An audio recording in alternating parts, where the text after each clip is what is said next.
When you peel back the layers, you start to see, oh wow, this is huge. This is a huge idea.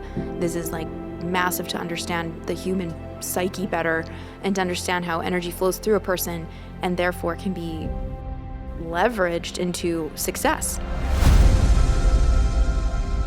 If we're going to understand sex transmutation, we need to understand that that is where creation is. That is the fusion when two become one. When a masculine energy meets a feminine energy, they fuse and they become one. Their greatest gift can become their greatest downfall. But we can also learn to leverage this. How do we leverage it? When we start to remove our mind from the lower vibrations, which is like the active sex, and we start to go up into the higher mental and spiritual world, that's the level of the genius.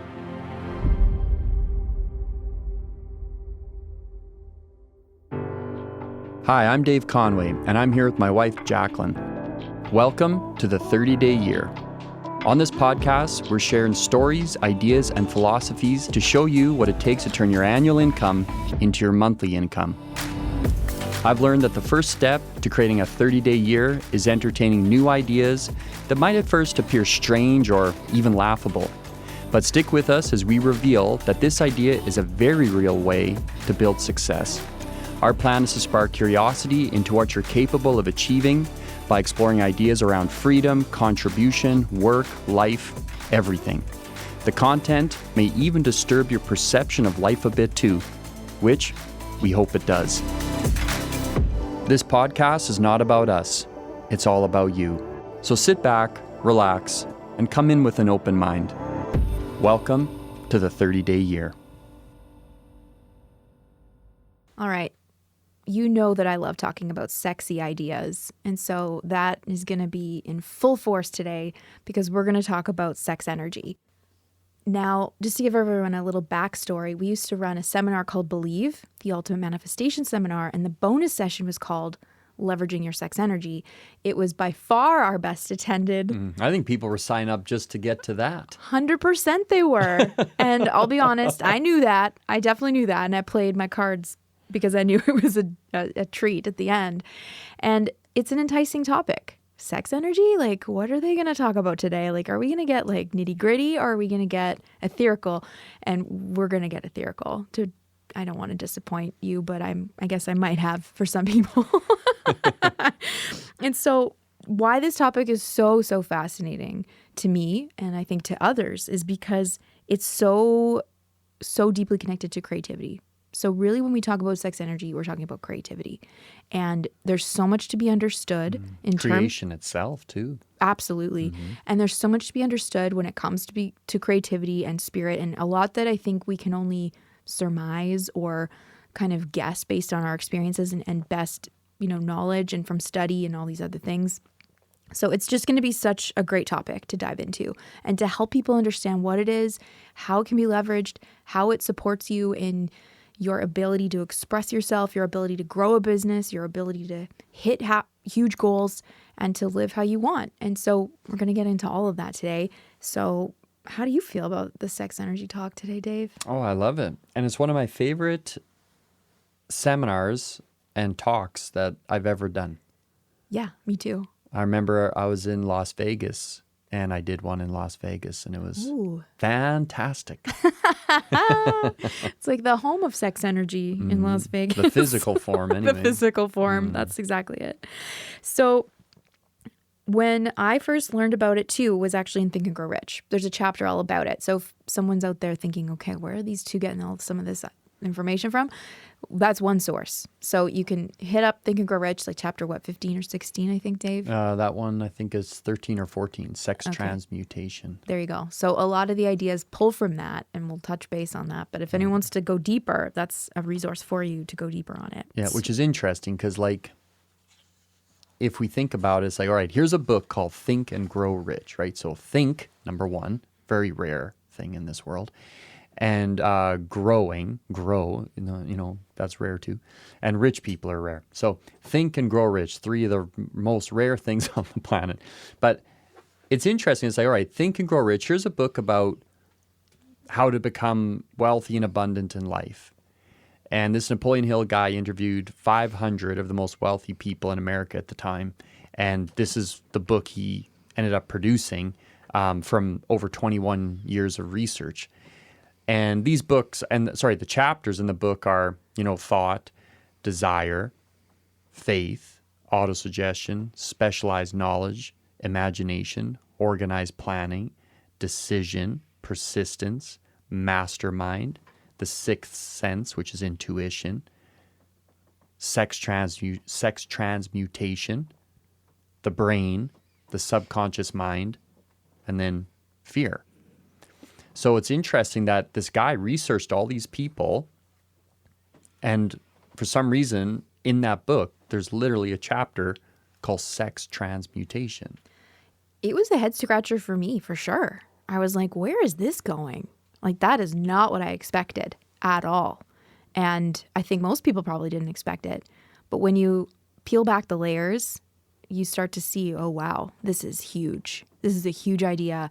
This is like massive to understand the human psyche better and to understand how energy flows through a person and therefore can be leveraged into success. It's honestly fundamental now. Like once you explain more, Dave, but it's crazy. So tell us, what is the mystery of sex transmutation? Can you walk us through what that means? Well, in the book, Think and Grow Rich, in the chapter in sex transmutation, and the mystery is sex transmutation.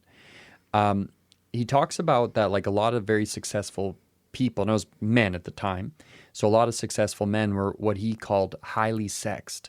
So they had a huge like sex drive. However, it was what became their downfall in the end as well. So it rose them to the level of the genius because it heightens the vibration, because it's a very creative vibration. Like if we're going to understand sex transmutation, we need to understand that that is where creation is. That is the fusion when two become one. When a masculine energy meets a feminine energy, they fuse and they become one. And the human mind is even structured like this. We have a conscious mind and we have a subconscious mind.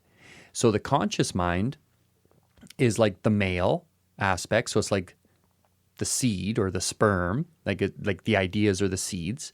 And the subconscious mind is like the womb or the female or the earth. So it receives the seed, and then as soon as it receives the seed, it starts to fuse with that seed, and then it produces a new creation. And this is what's happening in every human being's mind. Every human being on the planet has feminine energy and masculine energy. And when we think and dream, we are literally creating like little sperms. Now, this is mental and spiritual in nature. What he says in the book is that the reason that a lot of successful men rose to these heights is because they were on those high vibrations. But then they end up falling victim, like, take like Bill Clinton. That's the president, right? Yeah, he's the president. Yeah, like, he got in trouble there, right? Like, he did. You became the president, then you get in trouble. Right. And a lot of these people, their downfall, is the SEX, the physical form. So when a man or a woman, but for some reason through history, a lot of men are more like this. Whenever a man becomes very successful, he can tear it all apart with, losing control of his sex energy. The physical act is the lowest form of the expression of the energy, because the third dimension is the densest dimension. It's the higher dimensions, right? It's the higher dimensions. If you even go back into the Bible, I've been quoting the Bible a lot lately. I must have been a good Catholic boy growing up. Yeah, I think so. If you go back into the Bible, the angel Gabriel comes to the Virgin Mary, and he basically says, "Hey, you want to have the child of God?"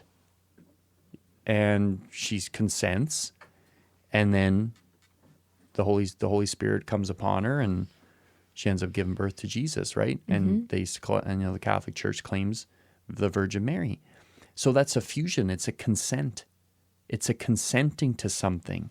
So when we start to remove our mind from the lower vibrations, which is like the act of sex, and we start to go up into the higher mental and spiritual world, Napoleon Hill says that that's where the genius hangs out. That's the level of the genius. And even you and I, Jack, like you and I have experienced this. Like when we started to become like serious goal achievers, and as we start to live this sort of lifestyle, there'd be pockets where your desire to actually have physical sex drops off. Yeah, sure. Because Right. you're so focused on the more mental form of that creative energy, that creation part. I know, like, I've written like longer, not full books, but like longer pieces of work. And I find that, yeah, there's like no desire for that. No desire for sex when I'm working on something that requires so much mental output. It's because you're literally giving birth to another sort of creation, another sort of form of expression. Because as this energy does come through us, yeah, it can manifest in multiple things. You know, in history too, like artists can be kind of in that Bill Clinton zone as well, where they can be just so wildly creative, right? And then they can come up with just insane ideas, right? And then they can have the other physical side too. There's been stories, lots of Sure. stories of that. Even Arnold Schwarzenegger has a story similar to that. Got it. So it's almost like, yeah, like their greatest gift can become their greatest downfall. But we can also learn to leverage this. And how do we leverage it? I think we just become aware of it and we start to observe it in our life. Yeah, I think we got to understand that our sex energy is our most powerful energy. So therefore, it also must be one of the most destructive because it has a polarity to it. Right. Now, as that sex energy is the ability to create. When a man and woman join together and that, sperm hits the egg, you have a human life starting to get created. But it's that conception. Once the consent happens, once the fusion happens, once the consent happens, that's a microcosm of creation starts to swirl around that very thing. And that's what the law of attraction is all about too. So you have the fusion of the idea. So for example, for me, people know my story, how I went from a carpenter earning $5,000 a month to earning over $100,000 a month as a coach, mindset coach and mentor. And it was that fusion of that idea. Once that fusion happened, it took 31 months for that creation to unfold itself fully, like to give birth to it. Mm-hmm. So, women think they're the only ones that give birth. Yeah, they are the only ones that give birth to babies, humans, but they're not the only ones that give birth to ideas, to businesses, to incomes, to lifestyles. Everything is a creative process. Everything is under the thumb of this sex energy, which is creative energy. That's right. So also, when I think of sex energy or creative energy, I kind of just think energy. Like it's just energy in a way, but it's like the human mind that gives it this a nature, a form, right? It takes what is coming through the brain, through the mind, and giving it context and imagery and desire and passion and emotion and all this stuff, right? So could you argue that just like energy just pouring into us? I mean, when does this like sexualization happen? And I don't mean, like physical sex. It's like, when does this like action happen? Is it happen when we start to impress ideas onto the subconscious? Or is it just like when we're imagining through the imagination? What do you think? It's kind of always, it's like always happening. It's always a sequence of joining. It's always the law of vibration and the law of attraction, always fusing into another form. It's always happening. It's happening in thought all the time. Yeah. Because in every moment, there's a now. So in every moment, there's a new fusion. There's you and there's your life. Right. There's you and there's your environment. And that environment and you are constantly changing. So there's a constant fusion happening all the time. Right. So even when I think about autosuggestion or visualization, let's say, which is essentially just that repetition of thought of what I want and, really trying to saturate my mind to create like a mental environment for that seed to grow. That's almost like the mental conception. That's what it is. Over and over again. Bingo. It's like, let's say a man and a woman want to have a child. Mm-hmm. Well, they're going to have to do the act that creates children. Right. right? And if they fail, what do? They do it again. They go again. Yeah. And if they fail, they go again and again and again, and they have a lot of fun along the way. Right. Well, it's the same with autosuggestion. It's like you're conditioning the mind. You're conditioning the mind to believe that this is a reality, that this is your life, this is the real you. So it's constant practice, constant attention on this, purely mental. That's what visualization is too. Visualization is like, think of it like this. The image is the male, the image is the seed, or the image is the acorn. And that acorn gets put into the ground, which is like the womb, which is the subconscious mind. So when you look at Mother Earth, it's not called Father Earth, it's called Mother Earth, because Mother Earth receives the seed and nurtures the seed and produces the seed. She births the seed. Yep, I'm with you. Right? Yep. So there's a masculine and a feminine, like Father Time, Right. Grandfather Clock. What's up with that? Right. Why is that a masculine thing? Yeah, why is that? That's right. I think because time is almost like a construct of like the conscious mind or like the human, it's like the human's way of bringing structure to just our day to day, to our life, to life, trying to bring structure to it, right? But the earth is just here. The trees grow regardless if the time on the clock is there, right? Yeah. So. That's right. So your conscious mind, if we're going to start to transmute this and understand what's happening, Yeah. your conscious mind is the male aspect of your consciousness. Your subconscious mind is the female.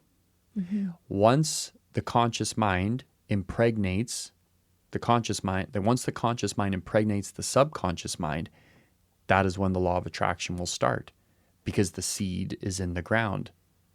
Like the fusion between the sperm and the egg, it's in the womb of creation. And as it'll start to attract all the energy and nutrients it needs for the unfoldment and birth of that idea into the world. That is sex transmutation. It's so trippy. It's fantastic.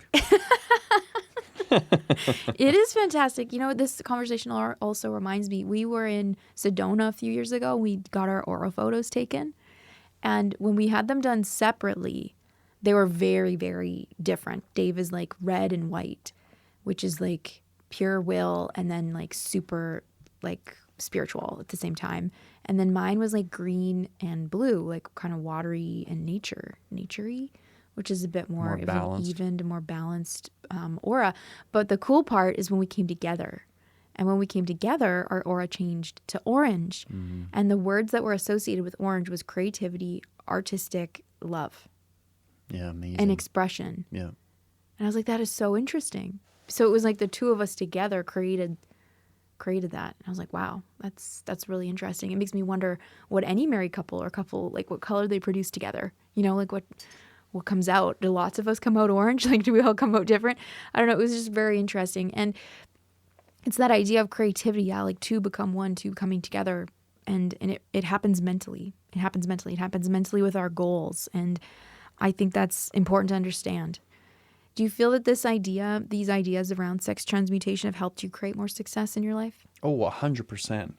Yeah, tell me more about that. Well, because if you start to understand the nature of like your God, given equipment when you were landed here on earth, like you have a mind, you have an imagination, you have a conscious mind, you have a subconscious mind. And to understand how these two parts of your mind operate, how they relate to each other, and the roles and responsibilities, and where each part of this mind of yours should be used. It's almost like this. Think of it like this. It's like, let's say we had like a steak dinner in front of us, and we're not going to grab our utensils with our feet and start to try and eat the steak, No. right? We're going to use our hands.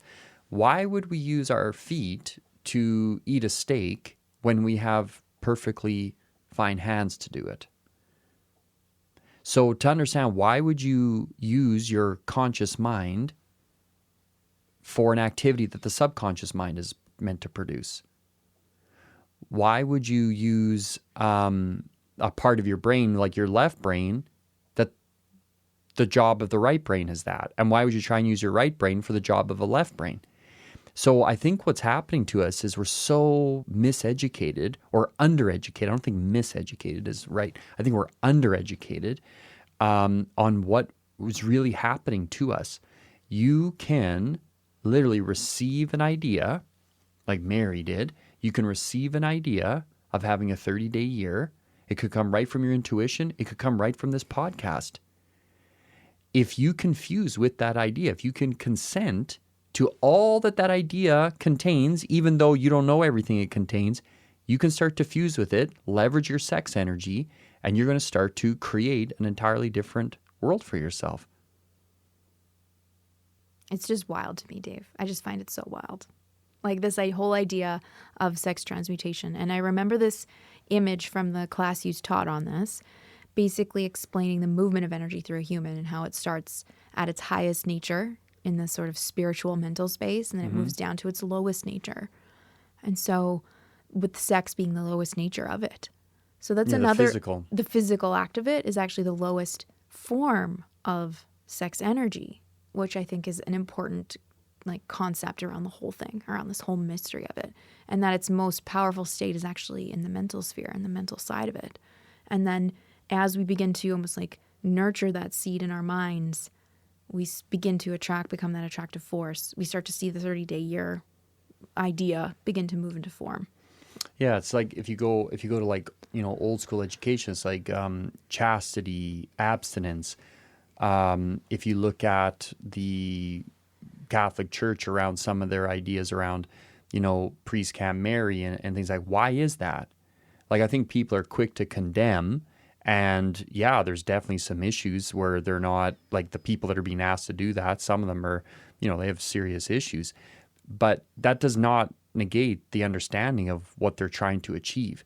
They're trying to remove the physical things, so you can connect just into the spirit. Like if you look at, there's a beautiful sculpture called Saint Therese in Ecstasy.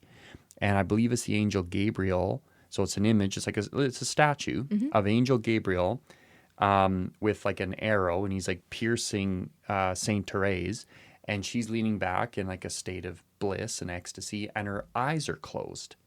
So what is that? Well, she's disconnected from the five senses. She's fused with the highest vibrations. And that's what the image is about. It's about grace. It's about that genius level. It's about removing yourself from the physical and going purely into the mental and spiritual. And all through history, like monks, all kinds of religious groups, they're all attempting and demanding the same thing. Maybe some of the people aren't capable of it, so there's problems that occur. And then you'll have another person that looks at it ignorantly and be like, oh, that's the problem. No, it's actually not the problem. It's the person's inability to produce what's being asked of them that's the problem. But at the root of it, it is a hell of an idea. It is great. It is. It is. Where do we go next with this idea, Dave? What would you tell someone to do to kind of go deeper on this? Because it's a big thing to grasp. Well, when you think of sex, think of enthusiasm. Like, there's some enthusiastic energy going on there. Like, there's some serious enthusiasm. Right. Right? Sure. Desire. Right? Desire. Deicire. Give birth to the children, right? To sire something. A cow sires a calf, right? Yeah, for sure. Right. So even look at that. Desire is sex transmutation too. Right. It is. Right. Yeah. And if you have a person, it's like there's like some kind of a line that basically says, if a person desires the act, like the sex act, and they get rejected, like that person can become angry. Yeah, just a moody. Yeah, moody, right? Moody person. Right, to restrict that. So when we think of sex, we want to think about enthusiasm. So let's say you've got your goal. I remember we're going into the mental side here. You've got your goal. You want to become enthusiastic about it. You want to pursue it. All through Think and Grow Rich, he's always using the example of like how achieving your goal and attracting more money into your life and more abundance and prosperity into your life is no different than pursuing the girl of your dreams, you know? And you'll find people, they're willing to risk life and limb on the sex act. We grew up watching, movies where maybe, there's a wife and a man or something in a room, Yeah. and then like the husband comes home and he's like, oh shit, and he jumps out the window. Sure. And he's risking life and limb. He's risking death. He's risking death for it, and many men have risked death for it. Right. Like a bee to the honey or something, or a fly to the flower, or bee to the flower. So there's such an attractive force in it. And if we can get our minds to that enthusiastic level to have a 30-day year, you're finding a huge secret to creation.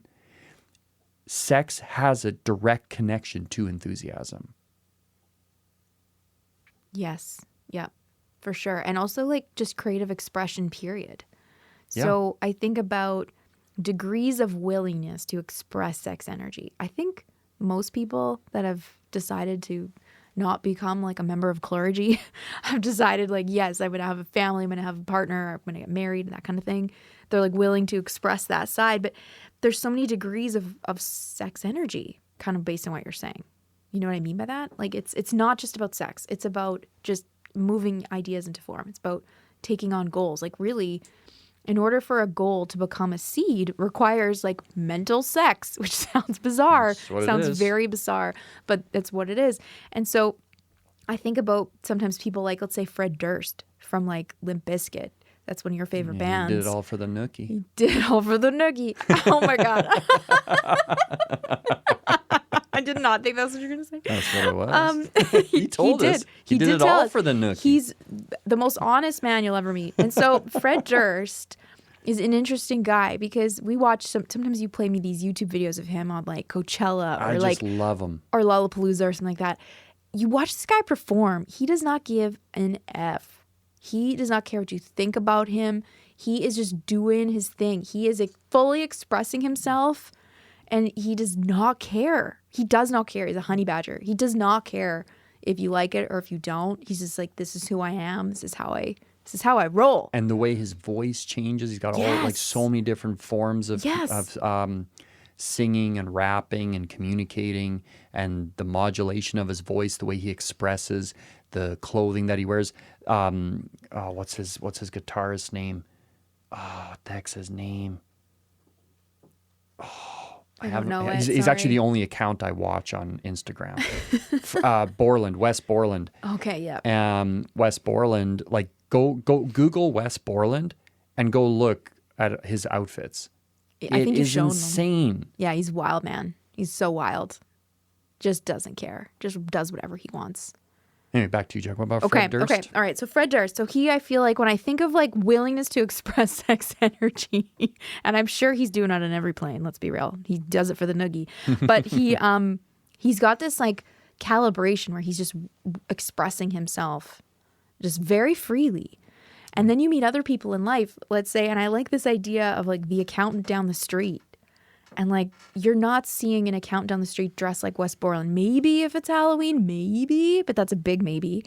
And they have like, they're more reserved. They're not willing to express that side, that like maybe more expressive or visual or how would you say it? Just creative side, I suppose. Yeah. And it's not for lack of maybe wanting. It's maybe for lack of just, maybe it's feeling that they have to be withdrawn or they don't feel comfortable to share that part of themselves. So I started to think as we were preparing for this about these degrees of willingness to express. And do you feel that there's a level of correlation between our willingness to express ourselves and our success, our financial success? That's a tough question. I'm going to say no. Because there's a lot of left-brain people in the world that have a lot of money. Oh, yeah. There's a lot of accountants that have a lot of money. Of course. And yeah. I'm not throwing, amen to the accountants. But to express yourself as an art, that's a little different. It is. And my mentor is a true artist. I don't think she has a left brain. I don't think Jane has a left brain. Actually, I think if we brought her on and we asked her, I'd say, Jane, do you have a left brain? She'd say, no. And she might even say it in some weird voice too. Yep. She doesn't have one. Yeah. She's a bilateral brain pelagic or something. Right. And she's helped me learn to express myself. Yeah. She used to always say, there's a reservation in you. There's a reservation in you. And it still loops around. I'm like, well, I don't know what the hell it is. But it's like a gentle cracking of that. And yeah, you look at Fred Durst. He's a true artist, right? He doesn't give a rip. He's a true artist. Yeah. I have a secondary question to this because I agree with you. I don't think there is necessarily a correlation to that. However, I just wonder the sense of fulfillment in the work from somebody that has a greater sense of willingness to express themselves, like a Fred Durst or like a Wes Borland as an example. Do they have a greater sense of, maybe is it fulfillment or, job satisfaction, or just like feeling like they're having more fun, or just feeling like they are more in touch with themselves on a different place in their work? Do you think that, separating money from the conversation? Well, I'd be totally theorizing. Honestly, I feel like you'd have to ask him. Yeah. I'm not going to,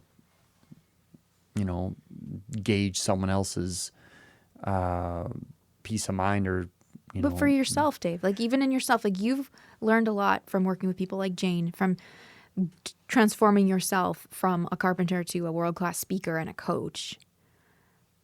And I mean, I know your job satisfaction is quite different depending in those two scenarios. Yeah. Right? I think it's because as young people, like we are literally just trained to not express ourselves.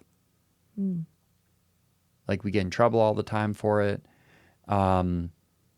Sex is in most cultures is not talked about much. The miseducation or lack of education around it is literally insane.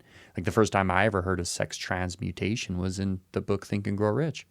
Like, why isn't that in, every high school? Teaching people that.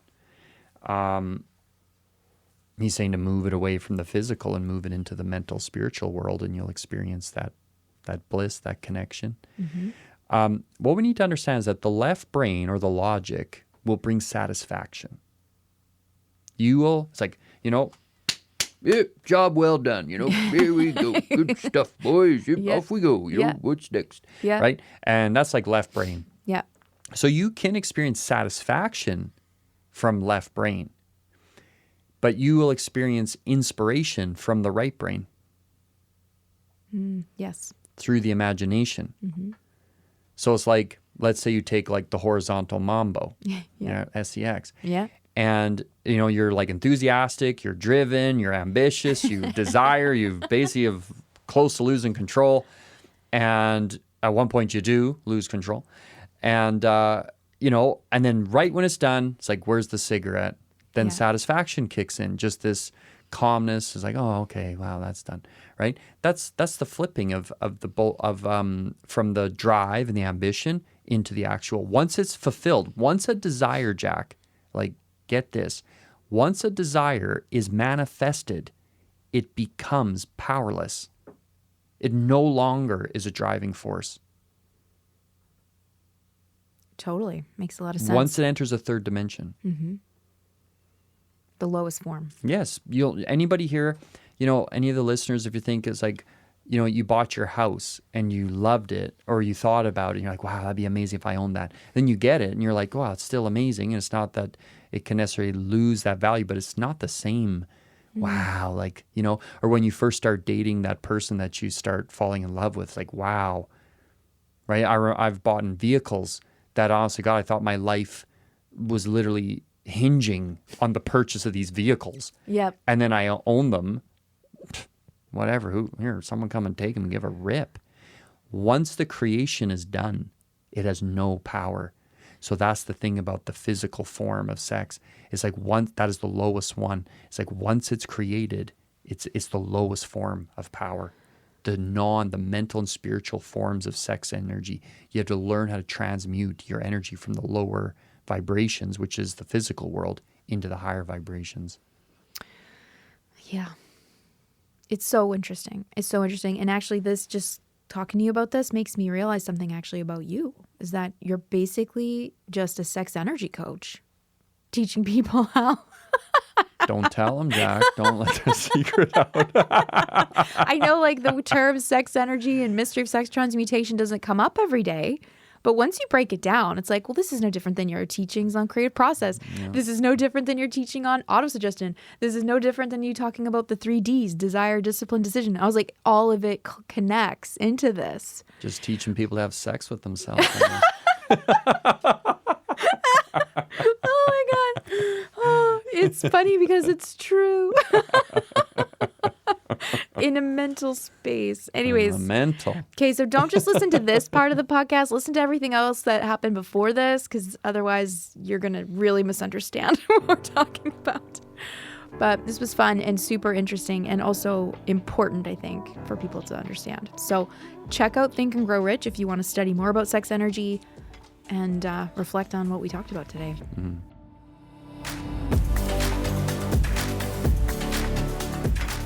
Thank you for listening to the 30-Day Year podcast. If you liked this episode, leave us a 5-star review and drop us a comment. We'd love to hear from you. To learn more about joining a mentorship or attending an event with us, visit conwaymentorship.com. Before our next episode, open up a fresh page in your journal and ask yourself, how has your perception of the creative process shifted after listening to today's episode on sex transmutation? Produced at Sound Lounge by T-Bone.